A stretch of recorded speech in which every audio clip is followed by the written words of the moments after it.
What's up, everyone? Welcome back to the channel. Like always, like and subscribe and leave a comment down below and hit that notification bell. Today we're going to be talking about Tom Clancy's Splinter Cell, written by David Michaels. David Michaels is a pen name for a multitude of authors, the author of this book being Raymond Benson.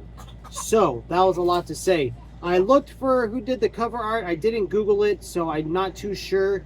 I would assume the art is probably the same as from Ubisoft, whatever the game company. So whatever. But what I will say is this book was awesome. It would be a 10 out of 10, but it's going to be a 9 out of 10 because of a couple of things. One, it's in first person and it changes perspective throughout the book. That's weird to me. I don't like first person to begin with, and then when you're shifting perspectives, it gets even weirder. That's 1 and 2 actually together in one. And then the third thing that bothered me was, again, this is just another book where awesome good guy take out bad guys. Ooh, like, oh, we've never seen that before. But it was done really well. The author did a fantastic job setting it up, and it was a really good thriller. Like, it was this was my wife and mine out. The words aren't coming out tonight. This was our together book for June, and we are already ready to read the second book in July. Pretty excited for it, not gonna lie. I don't know if that one's in first person, but I'm about to go check. We're gonna check in the middle. It's in first person, so that's sad. They won't be getting 10 out of 10s. I don't like first person writing, but the book overall was great. Take my nitpicking away, and we got a fantastic book here. Forget that it's good guy versus bad guy again and again. We've seen it a million times. Please, we need more. We need different stuff in the genre. Take that away, and what you have is a solid freaking book. It was super good.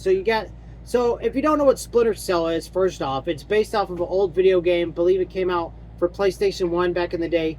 I played it back then, and I remember doing well at it. I'm pretty sure I beat it as a kid. Let's see. I would have been 8 or 9 years old when I played it the first time. I was phenomenal at video games back then. Well, I got it on my 3DS that I mess with from time to time. Yeah, I couldn't play it worth the crap. I spent a few hours just like, I was abysmal garbage at it. And I was like, I forget it. I'm not even going to mess with it. So this book is based off of those video games, and yeah, it's really good. So you got your protagonist, Sam Fisher. He's basically sent on a covert mission to, track this terrorist group called the Shadow. And what they're doing is basically taking out all the Splinter Cells. They got like a hit list. They're also up to some other shenanigans that they're using their money and stuff to fund a different organization that they're not technically terrorists, but you might as well call them that. They're called the Shop, and so they're kind of intertwined. But your main group, the Shadow, they're radical, religious, crazy. Everyone that's not Islam needs to go. They're nuts, you know what I mean? They're the same song and dance, but it's a common enemy. As long as there's radical religious zealots, no matter what religion it is, it's good plot. You know what I mean? It sets you up for a good story, and that's exactly what Raymond Benson did in this book. He set you up for a great Tom Clancy vibe story. Like, you get Tom Clancy vibes. If Tom Clancy wrote a first-person book, and to how he typically writes, this would be like a short story for Tom Clancy. This is what you would get. Sam Fisher's character is highly entertainable. He's not like on Jack Reacher levels of cliche annoyance, so that's good. That's a major plus.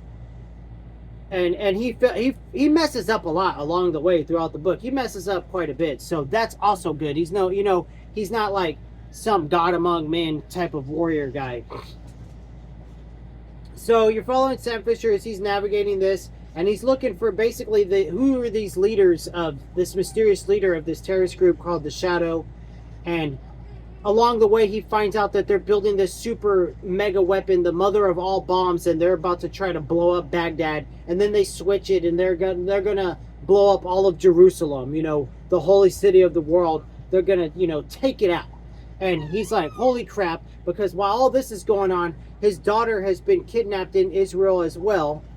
And, you know, they're trying to bait him out to go get her so they can take him out. He's on their hit list. The group called The Shop. So all that's going on, and, you know, he's trying to make his way through all this. And it's really good. Like, it's really good. The action sequences are really good. And the best part about this book was the tech savvy stuff was minimal. It was there. Like, there was some tech stuff, but not like your average.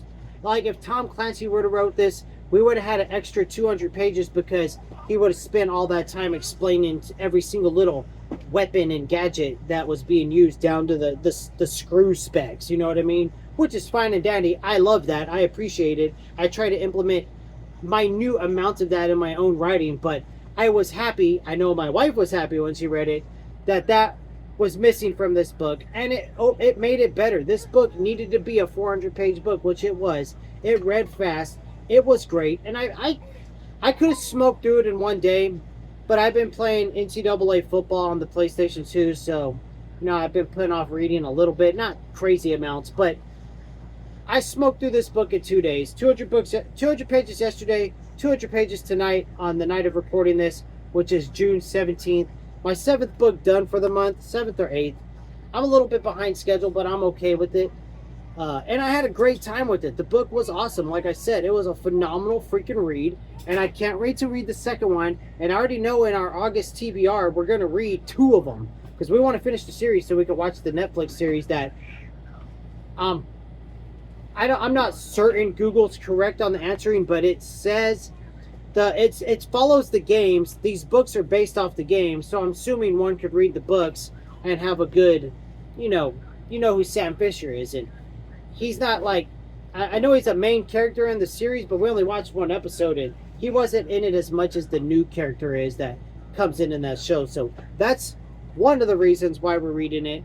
The second reason is the series is only like 8 books long, so it's something we can complete, because all these other series that like I'm personally reading, Star Trek, Star Wars, BattleTech, the Ryanverse, they're like infinite long. You know, they're too long. I'm never gonna finish them.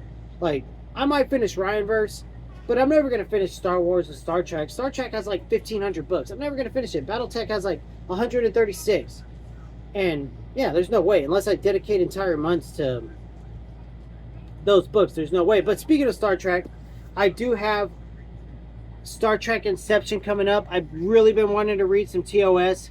I love S.D. Perry's writing. She is paired with Britta Dennison. I'm not familiar with Britta Dennison, but we shall see what we think. If S.D. Perry has anything to do with it, I'm pretty sure I'm going to love this book like I've loved all her other writing so far. So that's next up. But that's the video today, guys. 9 out of 10. Could have been a 10 out of 10, but first person just is a, it's like, it's really hot, and you're a kid, and it's hot outside, and the ice cream truck comes by, which is rare because you live out in the country, but every now and then there's an ice cream truck, and you get your ice cream, and it's hot, and your parents are rude. They force you to stay outside all day, and all they feed you is hot dogs and Kool-Aid. So they give you that $1 to get that ice cream, and you're so happy, but you turn around to run to the shade to eat it, and it just falls on the ground and mushes under your foot. Now, I would say that's not a true story of my childhood, but sadly it is, and that's what I get when I read first person in novels. That's how it makes me feel a little bit inside. It's like I got my new shiny ice cream cone, and I can't wait to eat it, but then I open it up and realize it's written in first person, and I'm just utterly disappointed.